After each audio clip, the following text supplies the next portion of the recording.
अगर आप अपने कंप्यूटर में किसी भी लैंग्वेज में स्पीडली टाइपिंग करना चाहते हैं तो इस वीडियो को जरूर देखिएगा। तो इसके लिए सबसे पहले आपको अपने गूगल क्रोम में इस वेबसाइट पे चले आना है और यहाँ से आपको वर्ड पे क्लिक कर लेना है। अब यहाँ से आपको डिक्टेट पे क्लिक करके और ये डिक्टेट के इस ऑप्शन को ऑन कर लेना है। यहाँ से आप सेटिंग्स में जाके कोई भी लैंग्वेज यहाँ पे आप चेंज कर सकते हैं, जैसे कि मैंने हिंदी चूज़ की हुई है तो ये सारी लैंग्वेजेस का ऑप्शन है, इनमें से कोई भी लैंग्वेज आप यहाँ से चूज़ कर सकते हैं। और इसके बाद जो भी आप बोलेंगे यहाँ पे टाइप होना शुरू हो जाएगा और इसकी जो एक्यूरेसी है वो काफ़ी बढ़िया है। जो भी आप बोलते जाएंगे काफ़ी स्पीडली ये सेम लैंग्वेज के अंदर आपको यहाँ पे टाइप करके दे देगा।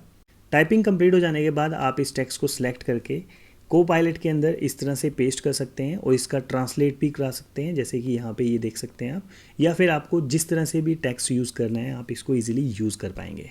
ऐसे ही और टेक वीडियोज़ के लिए चैनल को फॉलो जरूर कर लीजिएगा।